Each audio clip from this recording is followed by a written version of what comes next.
handmade, handmade. I'm handmade, handmade. I ain't perfect, but I'm worth it. Yeah, you working on me. I ain't perfect, but I'm worth it. Handmade, handmade. I ain't perfect, but I'm worth it. Handmade, handmade. Working on me. Working on me. Handmade, working on me. Guys, welcome to my channel. If this is not your first time, welcome back. So I've been gone for a minute, and I'll explain all of that later. But me and the baby, and I say baby, she's really not a baby. She is 11 and she's almost the same size as me. But we're out here at one of the nature parks in Virginia, just trying to get some activity, do a little different scenery, because usually we walk around the neighborhood, but you know, it gets kind of boring at times, seeing the same things and same houses and stuff. So I thought it'd be a good thing for us to do the nature park. So like many people, and I think everybody has this questioning at some point in their life, at some situation in their life, like, why did this happen? But it all happens for a reason. So we might not necessarily know at the time why it happened. And sometimes it'll come to us quickly. Okay, I understand this is why it happened. And sometimes it takes a minute for us to understand why the situation happened. So I know during the quarantine, I even questioned, like, what is going on? Like, why is this happening? You know, and I've talked to friends and family, and, you know, everybody has their own opinion of why things happen and stuff, but I don't think maybe until it's over and we start seeing the aftermath of it that we'll truly, like, understand in totality of why this happened. But when we're talking about things in our lives, it always happens for a reason. So I'll take a situation that I've been through. So 2019, January 2019, my grandmother passed. So before January of 19, I was like, all right, we get back on the YouTube and spread motivation, positivity, because I am just genuinely an optimistic person, and I really just, you know, I want to help people. But January came, so the 6th of January, my grandmother was at church. She was, the pastor asked her to lead 2 songs, and so she really didn't feel like singing. She told him she felt, you know, she didn't feel good, but he asked her, so she said, okay, you know, I'll sing. So she sang those 2 songs, sat down, and had a heart attack at church. So they rushed her to the emergency room, and she had open heart surgery. So I was at church, came back, and my sister was blowing up my phone. Now, my parents are ministers at in another church in Texas, so I'm like, why is my sister calling me? Because she, you know, at church. So I finally got a hold to her, and she was like, you know, grandma had a heart attack. And so literally I was like, oh, wow, okay. But still went to eat. You know, they said she was in surgery. So, of course, you know, we're praying, believing God that she'll come out of surgery, and not really thinking anything else. Just like, okay, she's going to have surgery. We pray that the doctors do what they're supposed to do, and that's it.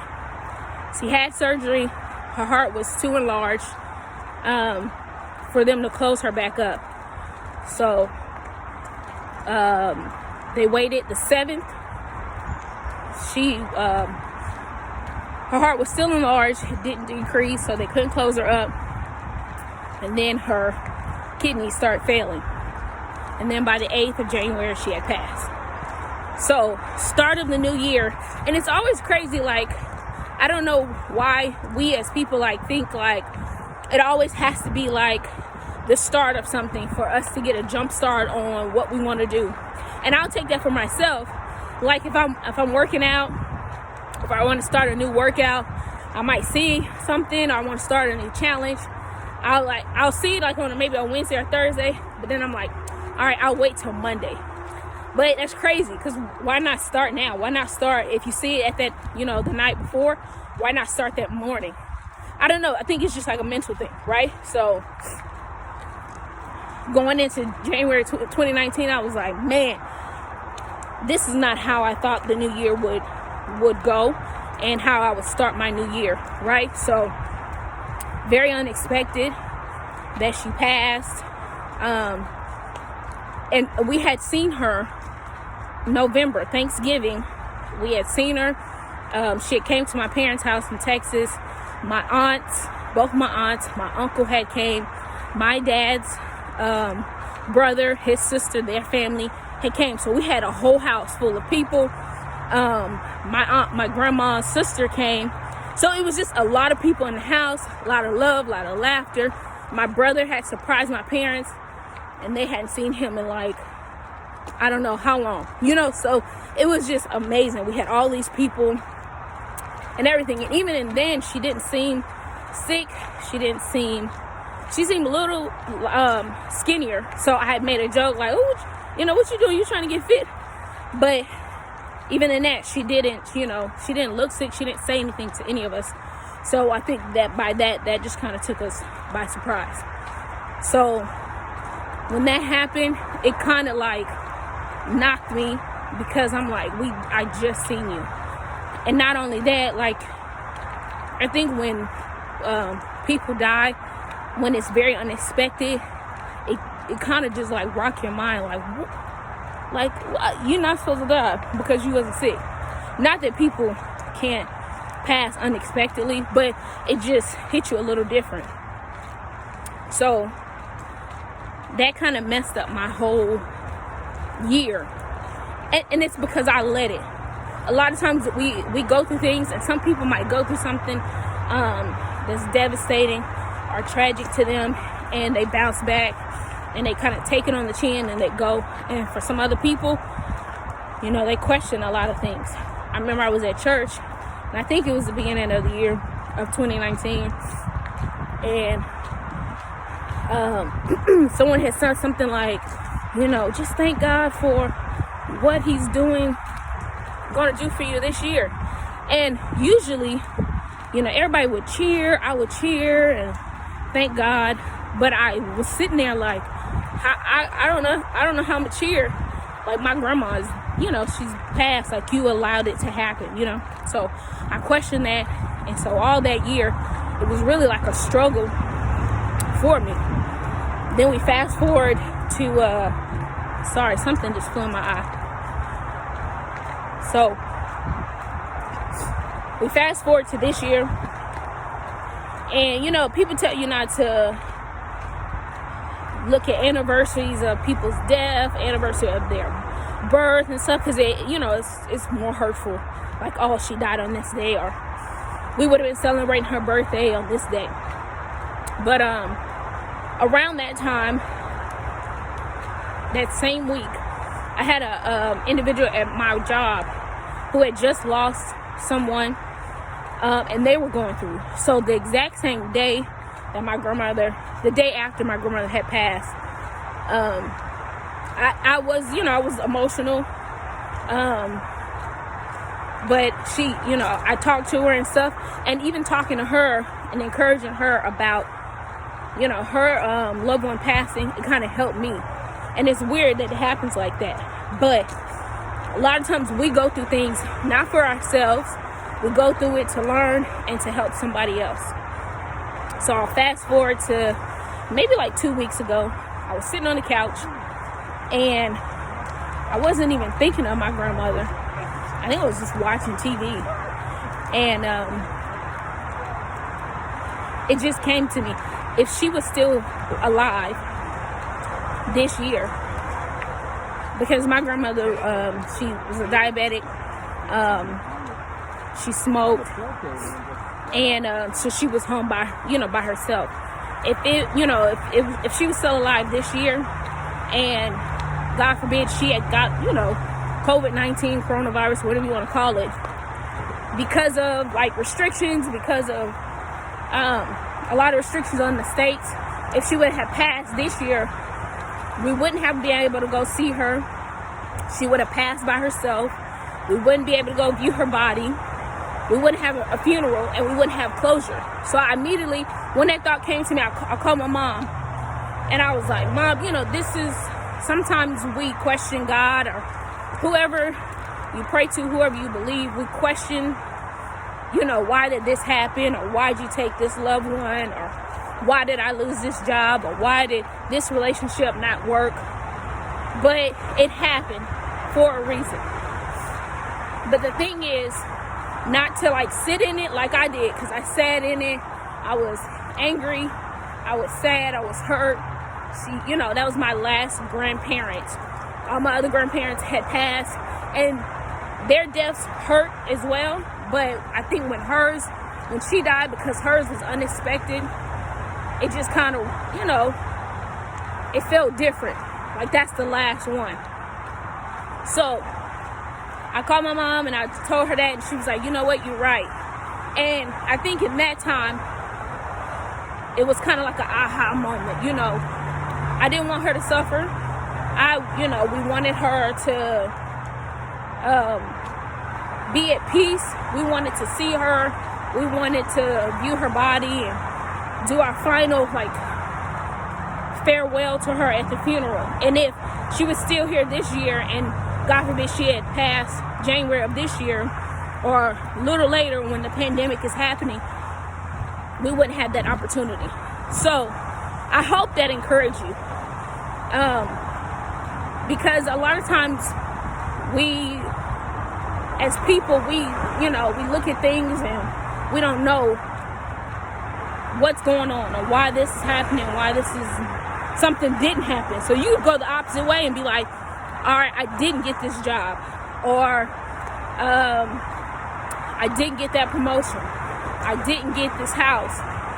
So, like, you know, accept that it didn't happen, you know, but then try to figure out why it didn't happen. And a lot of times you don't get the job because there's a bigger or better job for you.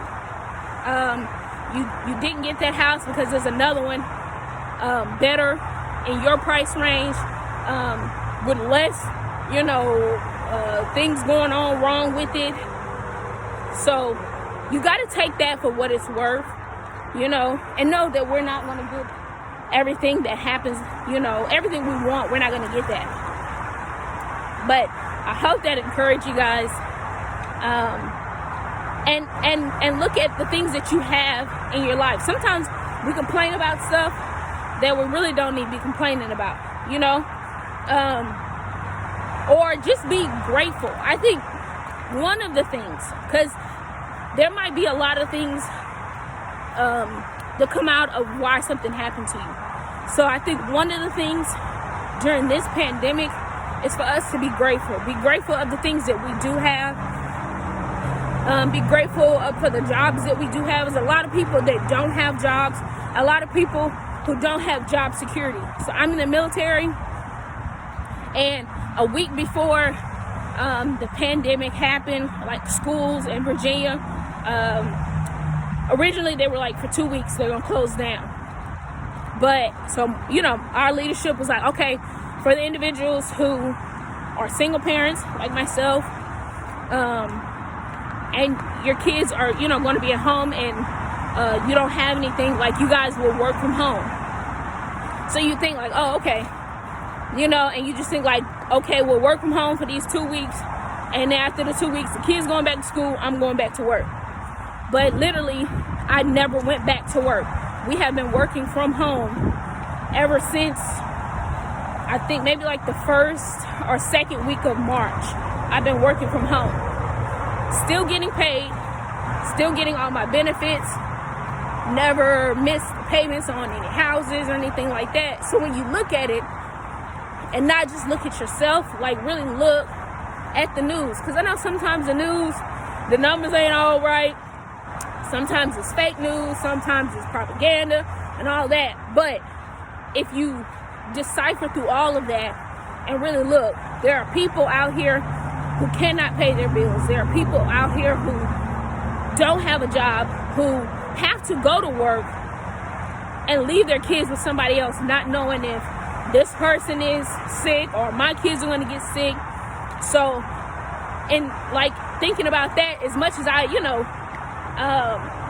complain sometimes about situations, or oh, I got to do this, or I got to do that, you really have to be grateful of the things that you have. And for the individuals who don't have that, who are not in my situation, you have to find something in your life that you're grateful for, because all of us are not going through the same things. Like, I might be able to telework, and there might be someone who doesn't have that opportunity, but there's something in your life that you can be grateful for. So I think that is one of the things that the pandemic has shown me, is that I have a lot in my life to be grateful for. And sometimes that is why things happen, is for you to be grateful. So I hope that helped you guys. And it motivated you. If there's something that you want to do, do it. Because another reason why this pandemic has happened is to let us know that life is not promised to us, and it can be gone any minute. And I know sometimes we hear that and we just kind of brush it by, but then when things happen, when you're seeing people dying, thousands of people dying, people getting affected with disease and stuff, you have to take the life that you have and be grateful for it and do the things that you want to do. So sometimes you get skeptical about, oh, what are people going to think? What, are they going to judge me? People going to judge us whether we do something or not. People going to say something whether I post a video or not. That's just life, And so I think one of the biggest things is to not worry about what people think. Be your authentic self. Do the things that are going to better you, that are going to better your family. And sometimes you have to be wise in who you are telling your dreams or your next move to. And we've always heard this. This is nothing new that I'm saying to you guys. But in this time, because we never know what's going to happen. I don't know what's going to happen tomorrow. I don't know what's going to happen a week from now, 2 weeks from now, a month, a year from now. So while I'm saying oh, I wish I could do this, I wish I could do that, just do it. And if it don't work, that's okay. At least you did it. You say you did it. You can learn from it. Okay, this is what I need to do better. And then do it again. So be encouraged. Just go out, do the best that you can. Know that if it happened for a reason. It's trying to teach you something. And if it's not trying to teach you something, it's trying to teach somebody else something. Because you don't realize the strength you have until you go through something. And then if you're able to make it through it, then that gives you the motivation to tell somebody else, hey, I made it through whatever situation it is. And then this is how you can make it through as well. So I hope you guys enjoyed that. I'm getting a little tired. I don't know how long we've been walking. I guess we've been walking as long as I've been talking to y'all. But me and the baby are going to maybe walk a little bit more. And then we're going to run to the store to pick up some stuff. But be encouraged. Hopefully y'all can get out, get a little bit of exercise in, a little nature, and then have a good rest of y'all day. Peace.